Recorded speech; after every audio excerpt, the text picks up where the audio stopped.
Добро вечер и добро дојдовте во 24 анализа. Мој вечерашен гостин е почесниот председател на Европските либерал-демократи, господинот Ханс van Balen. Mr. van Balen, welcome to 24 News and thank you for accepting our invitation. With pleasure. As I believe this is not your first visit to Macedonia. No, I was earlier here as president of Liberal International, and I'm now here as president of the European Liberals. I'm a member of the European Parliament dealing with foreign politics, and the country has issues like the refugees, like elections, so it's the time to be here again. It is a very interesting time that you should arrive. A deal has just been struck between Europe and Turkey that has, well, at least formally or looking in general, closed the borders on the Balkan route, is formally contributing to shutting down the Balkan route, and that cost the EU 3 billion euros, I believe. Yeah, but not for the Turkish state. It's reserved for projects done by international and national organizations in Turkey. So it's not for the treasury of President Erdogan. So as it turns out, the EU doesn't have a habit of putting money on state accounts that they cooperate with. No, because we like to do direct business with international aid organizations like the Red Cross, the UNHCR for the refugees. Because in countries like, for instance, Turkey, but there are others, they're not that efficient in spending money. So direct transfer is better. So this is only for partners who are not as efficient in spending money? No, in general thing, and we want to do direct business with international organizations, but if a company or a country is very well organized, you can also do it through that country. But Turkey is not that well organized. We've gotten complaints from our president that Macedonia has not received any money in trying to cope with the crisis. So they say €0 when it comes to us as a state. Yeah, as a state, that's something different. We don't put money, let me say, in the budget of Macedonia. We put money aside for also international agencies working here, helping refugees. It's about, I think, 15 million euros, something like that, and if more money is necessary, we will do it directly to international aid organizations and national aid organizations. They say, according to our president, that is not money that's been invested in Macedonia, but in international organizations. Now, how do you view this thing? It sort of creates the impression that these international organizations are working somewhere else and not on our borders. They're also working on your borders. So they're not working somewhere else. It's the Greek-Macedonian border, which is now, let me say, we see many refugees stranded at the Greek side. You have also refugees who have not traveled through to other countries. It's a small amount, however, we are always willing to help for humanitarian reasons, but not to state budget. I'm speaking to a member of the European Parliament, a seasoned diplomat, if I've read your file well. When it comes to such, let's say, interviews, this was an interview that our president gave for the Deutsche Bild, and what kind of an effect could this have in our position in our international position? Could this present us as being unserious, maybe? No. Let me say also President Erdogan wants that we directly send money to Ankara.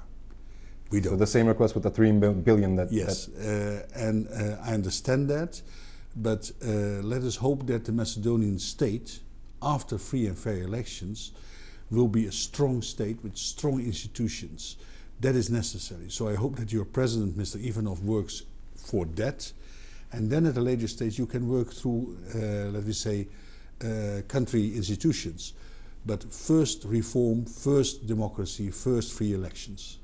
So that's, when it comes to democracy and free elections, we're speaking basically about the political crisis now. Absolutely. What is your impression about how things are going, in what direction they're going when it comes to the political crisis? There's been a lot of delays, a lot of complaints about the political agreement and the speed at which it's been implemented. Yeah. Well, let me say legislation came slowly. We have now that special prosecutor. But is she really able to work freely? Does she get all the assistance? That is in doubt. Then we have the election committee. Also there are issues. We have, of course, the freedom of the media. Your government, by buying space in the media, especially newspapers, for advertisements, is a major player. that should stop. It has not stopped. So a lot has to be done, and for us in the European Union and internationally, the date of the elections is not of that importance. It was April 24, probably it will be June 5. But for us, the fact that it is free and fair, the elections should be free and fair, that should be secured. Also, your former Prime Minister, Mr. Gruevski, should not try to play the Prime Minister. At this moment, he's not a Prime Minister, so he should be away from selling his former government. It's interesting that you've noticed this. I hardly asked the question, and yet this creates the impression that you are keeping an eye on things in Macedonia. Well, I'm interested in this country. I've been here also in August. I've been a few years ago here when we met and I was at this studio. So I take interest. It is an interesting country. It's a beautiful country. There is no need that this country should be backward, because once it was on the vanguard. It was a country which could have been member of the EU without problems if the Greeks had not worked against this. The Greeks should also stop with this policy of denying EU membership. But about 10 years ago, you were very advanced. The Gruevski government has made it appear, at least, but I think it's also true, that you went back. And what we hope is through free and fair elections and strong institutions, you will be a strong country able to qualify for EU membership. And again, in Athens, they should mind their own business and don't work against your country. When it comes to EU membership, they say that even if we do receive the recommendations to start negotiations, so if everything goes smoothly with organizing free and democratic elections, there is this lingering fear that Greece will once again block that recommendation from being put into effect. At this moment, I don't have positive news from Athens. The problem with Greece, we saw it in the monetary crisis, the euro crisis. We see it in the Schengen crisis. Greeks promise a lot and don't do much. So they should stop that and work like one of the serious European countries. And it means you don't block a country because of a name issue. You're Macedonia, you're Macedonians, you speak Macedonian, so let you be a member as Macedonia.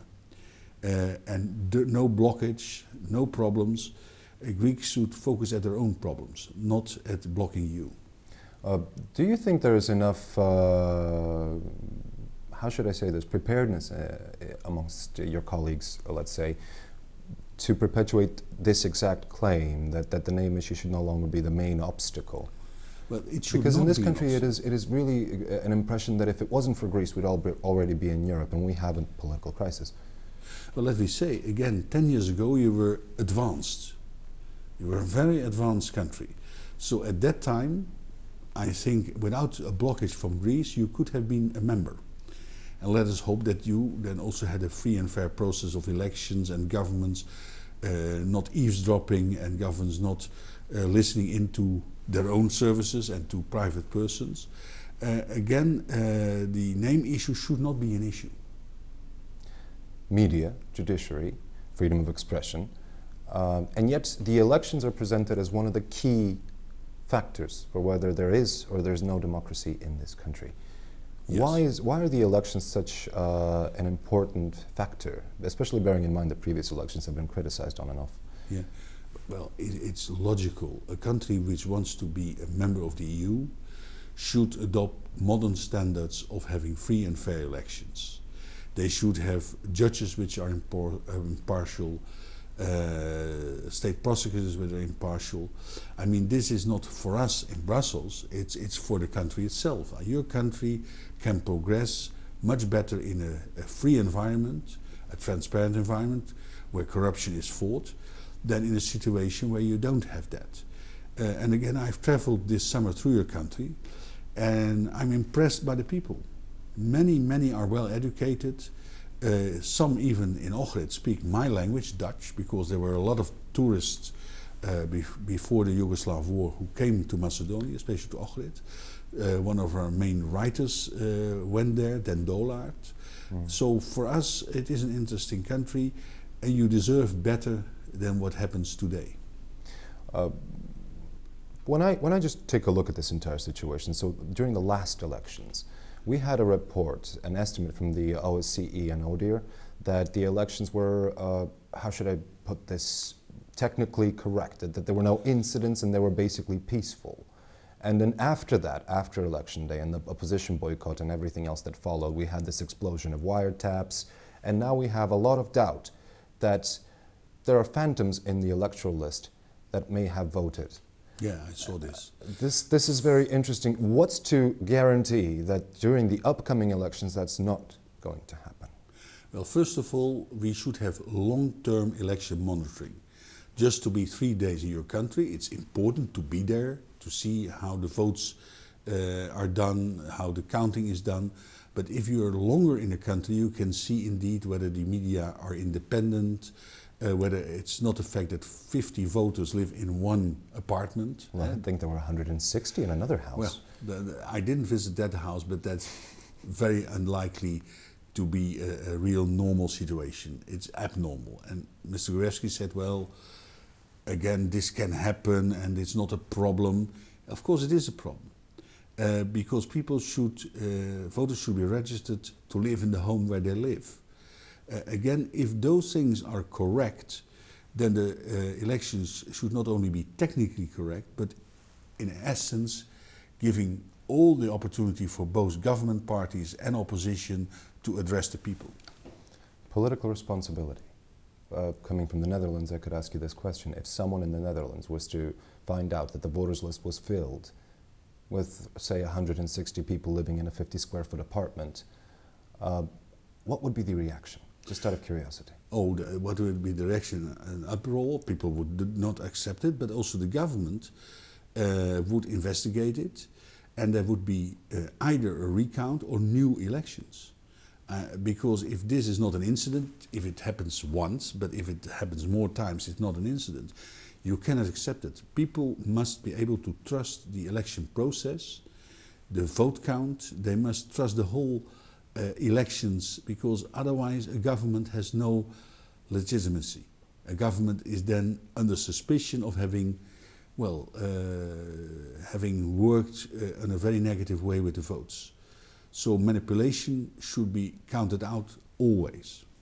And yet our technical Prime Minister says that we shouldn't make such a big deal out of these phantom voters because there's the process for cleaning out the electoral lists.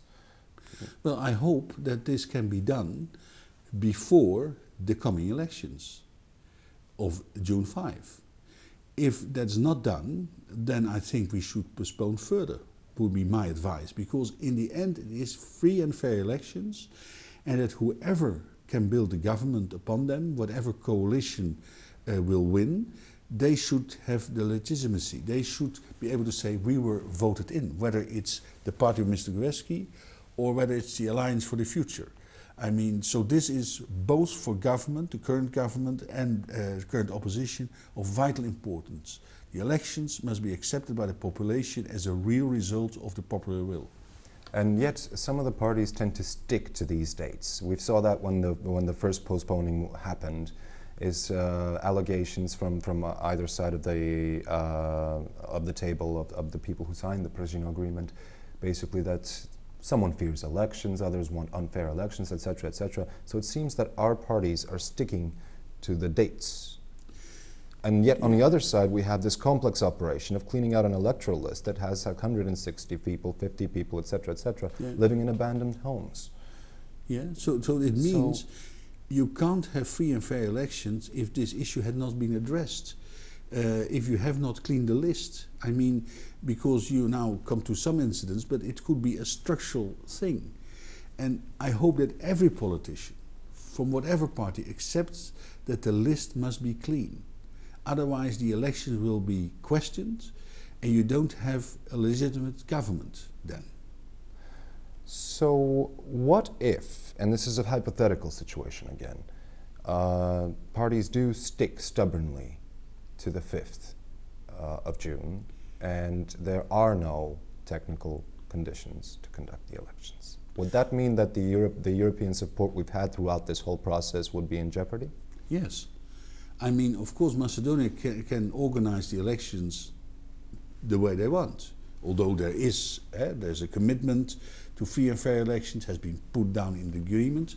But if they decide, the politicians who are in power, to have the elections anyhow on the 5th, whether with a clean list or not, it is unwise. It is unwise for the internal situation, but also for the trust the international and European community can have in Macedonia. So my advice would be, don't stick to a date, stick to the conditions, stick to a clean list. Would political stubbornness risk to hinder, to cripple Macedonia's aspirations to join the European Union? We've had a lot of examples of political stubbornness. Yeah, but I say, if it's a structural thing, and the list is a structural thing, then how can a country join the EU if it doesn't abide by normal democratic rules, which are not only European but Northern American, etc. Again, a country which doesn't accept those normal democratic features cannot join. And I would be And yet appalled this is the by problem, that. yes? It's a big problem, but also, let me say, judiciary, the judges, the prosecutors, this has to be addressed, and it's all in the agreement. It's in the agreement, and I know that things take time, but the list has to be clean before June 5. I would like to open the chapters on judiciary and media reform, as well as special prosecutor, of course, but we're going to have to take a small break here, and we'll be right back. Mala pauza za reklame, продолжуваме sa razgovorom. 24 Анализа вечерва разговарам со Ханс ван Баален од председател на Европските либерал демократи, Mr. Van Baalen. We were talking about the preparations for elections and the political crisis in general, and I would like to get more into things. So you mentioned the judiciary.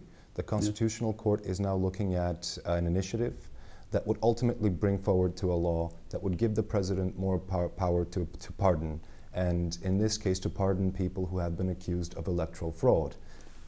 Yeah, I would really like to get your view on this. Yeah, I'm astonished because, again, a president should not pardon those who are in the process of having made electoral fraud.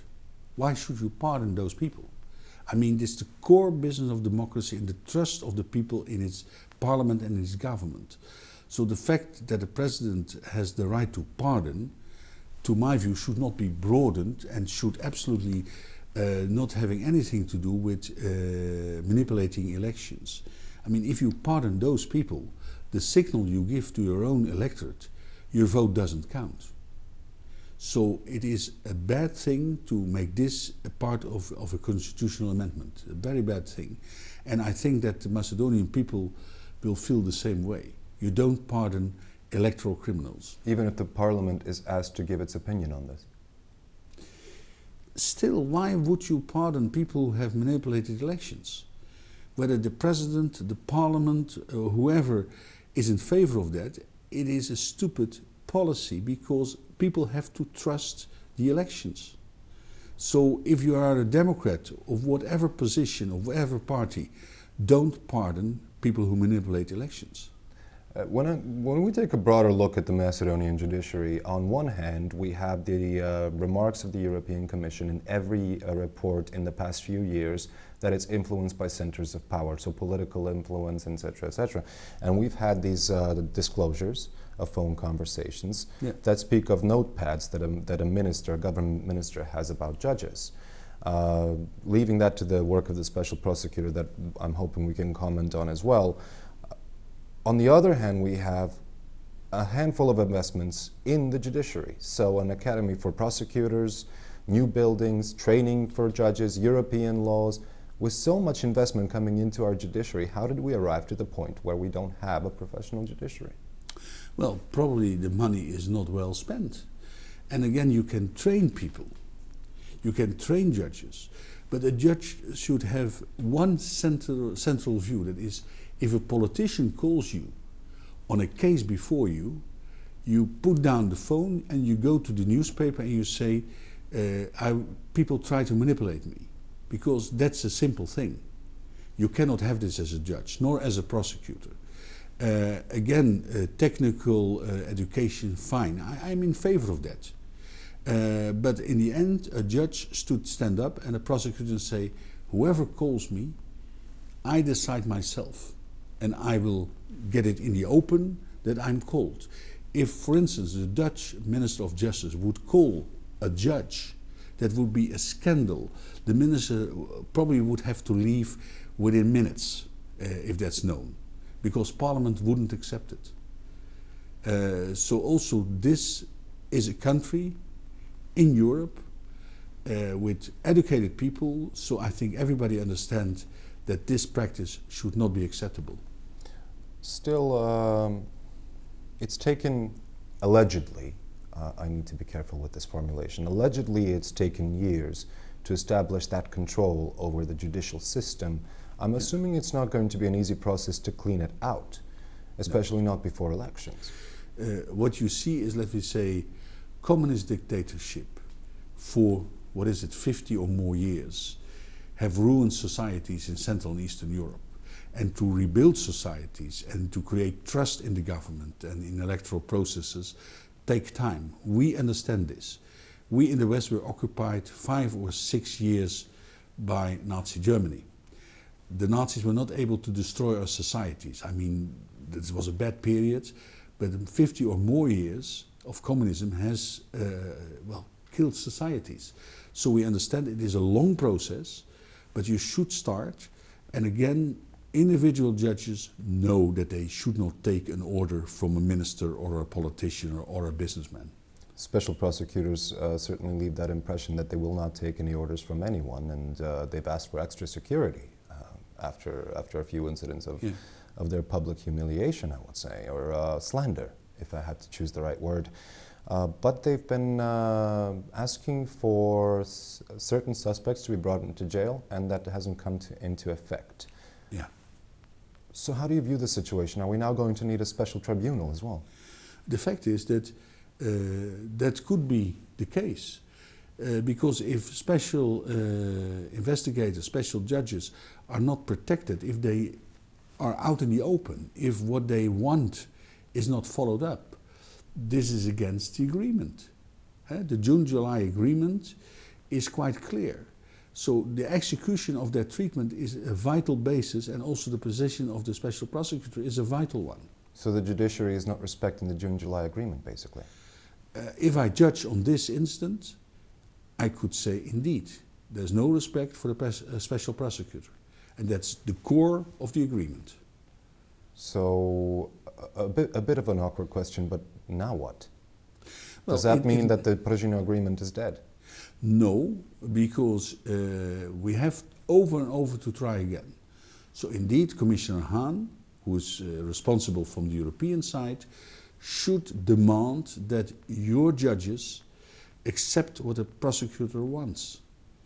And if people should be arrested or should be put behind bars, that should be done, because otherwise you violate the agreement. And again, it's not so much in our interest, in the interest of the Macedonian people, because trust in state institutions like judges, like parliament, like electoral committee, prosecutors is of vital importance for the people to trust their government.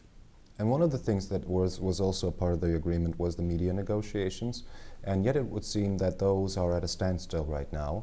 And one of our journalist association is asking whether this has been sacrificed for the sake of rescuing the Prigino agreement.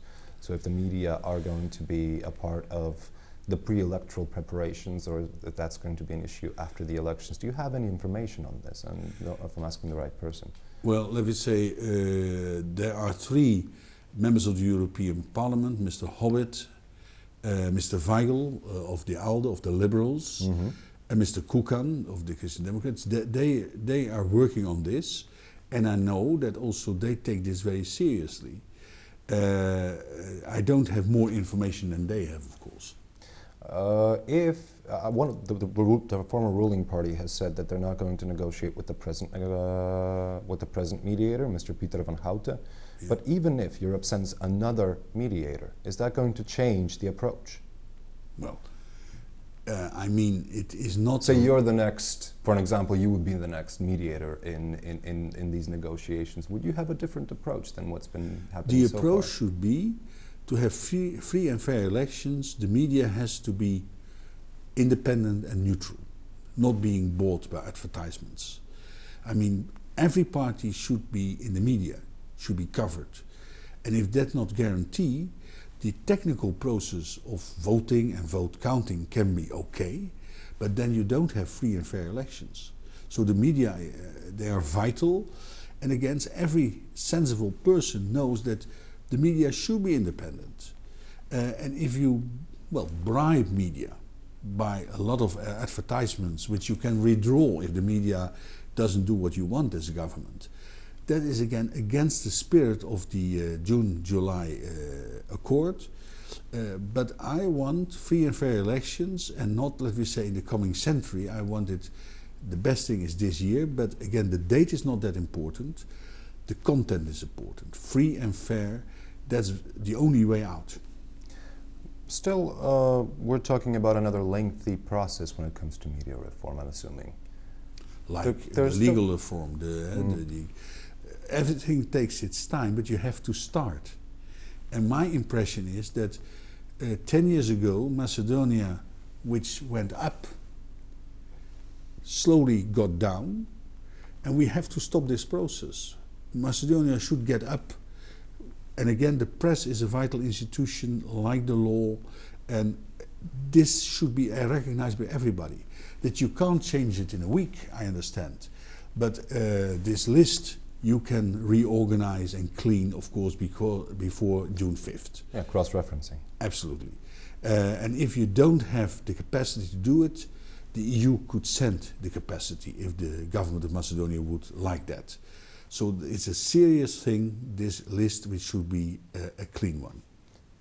Now that you mentioned it, do you have any information of whether somebody requested any EU help in this whole process? Let's say with the cross-referencing of the voters list or media negotiations? I have no information that that has happened. Because EU offered aid and help. Yeah, and the EU is prepared to do it.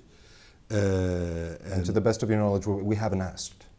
Well, I have not seen, and if I'm mistaken, it's very easy for the government to put up the paper and say we requested it, because a request will be met by the European Commission, and also the 3 members of the European Parliament I mentioned are keen to have help sent to Macedonia the moment Macedonia wants that. We have 4 sides that have agreed on something, and we came to the situation where one of the international representatives had to hold up a piece of paper saying a word is a word. Are we leaving a good enough impression of political maturity, mature enough to be a part of the European Union as it is our strategic goal? At this moment, that's questionable. However, I think it's doable to get Macedonia moving in the right direction. I have absolutely not the idea that this country cannot be an EU member, cannot clean its own business, either with some assistance from the outside or by the country itself. If there's a will, it will happen. Again, because 10 years ago your country was on the right way.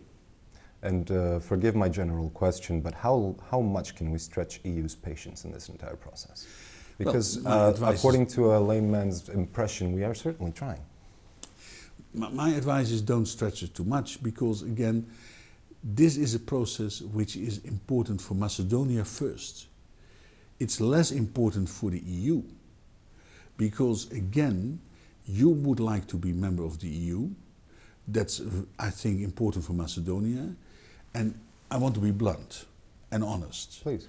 It is not true that an EU without Macedonia could not function. So therefore I advise all politicians, whatever political color they have, let's move in the right direction. Macedonia can do it, I'm sure. It seems that the entire process of Macedonia becoming a part of the European Union is conditioned by the Prešino Agreement, us demonstrating that we're politically mature enough to keep the negotiations and to keep the recommendation to start negotiations. Now, what's really interesting about this is I don't think I've ever seen a conditioned EU recommendation. Is this unprecedented?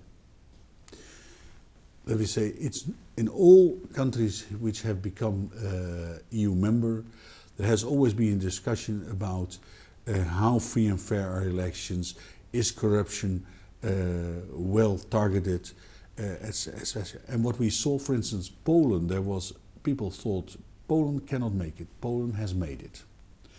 We were very positive about Hungary. There are problems in Hungary. So let me say, some countries which were not hopeful produced to be hopeful, and some countries we thought will go directly to the right stage are producing problems for their own population especially. So this process is, you cannot compare countries, very difficult, but this country can do better for its own people and therefore its position towards the EU. Has it ever happened that that a country could lose its recommendation to start negotiations? Normally it's freezed. Because as you talked about diplomacy, it's a very hard thing to say you're out now. So normally this application is freezed, or there are simply no negotiations. And what could that bring forward? Could we lose possibly some of the funding that's like IPA? It has to do with funding, but funding is not the most important thing. The perspective of being able to join the union is, I think, of vital importance. It's good for the economy, it's good for the people can travel, those kind of things are important, I think, to get your country moving again. Because as a friend of Macedonia, I cannot accept that this is a lost case. This country is not a lost case at all. There's been some expectations that I think they just fall in the water right now, that if Macedonia proves to be a good partner in managing with the migrant and refugee crisis, then there could be a better, let's say, an easier approach towards the European Union. Is there any truth to these claims, or to any settlements you have around this issue? Key values like free and fair elections. You can't trade off free and fair elections and let me say what you do in order to prevent this immense refugee crisis to become even worse. You're helping out in this respect. But we can't say we accept fraudulent elections because you're helping out in the refugee issue. I mean, we should deal with this separately. We respect what you're doing. Again, I say to your president also, money is coming to organizations to help with the problems. We are really thankful for what you're doing, but a real democracy you can't trade off to helping out in the refugee crisis. They are separate.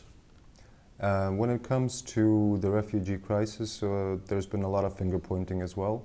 So we've pointed to Greece that they are not doing enough, and that we're becoming the main border between, well, we were the main border between the migrants and the European Union. Is there any basis for this? Well, let me be honest. Can we really just go now and blame Greece? It's like, for all this time that the Balkan route existed, it's now shut down, but we still saved Europe while Greece was not cooperating.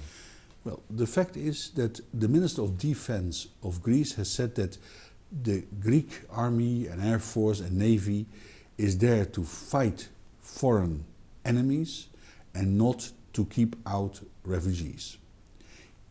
He is wrong. The Greek forces should help the refugees to stay where they come from, and that's from Turkey. We have now an agreement with Turkey, and I hope that it sticks. And Greece should do everything also to help to put the refugees, which are not refugees then, back to Turkey. They should register. They have never really registered refugees. So you cannot say you're a labor migrant, you're a real asylum seeker, you're a real refugee. I mean, Greece has not been an organized state in the sense that it can cope with these problems of a modern society. The same with the euro, with the currency. I mean, you can't just say we are in the eurozone and don't act like a member of the eurozone. And other countries like Portugal and Spain have been able to do this. So why can't Greece do this? I'm not an enemy of Greece. To the contrary. I believe that a country which has given the world so much, for instance, the idea of democracy, can do better. It should do better. But if Greece doesn't do better, then they're on their own. I don't like that. But either you cooperate, you help, and you are busy with helping the union solving its problems, or you, in the end, you're out. And my last question is, there's a lingering humanitarian crisis on our northern border. Now that the gates are closing, I do believe we have some people stuck in neutral zones. Is there a plan that's been about what action could be taken on this issue, or? The first priority is to protect the Schengen borders and to have a kind of border guard for that. That should be decided soon in Brussels. We have the deal with Turkey, and then when that works, we can also address problems like you said in Northern Macedonia. But first we have to stop the people coming in by thousands a day. But we are always prepared to help, because also you can't do it alone. Nobody can do it alone. We have to cooperate together. Mr. Van Baalen, thank you very much for your time and for speaking to us. With pleasure. Вам, почитувани гледачи, ви благодарам за вниманието и останете со програмата на 24.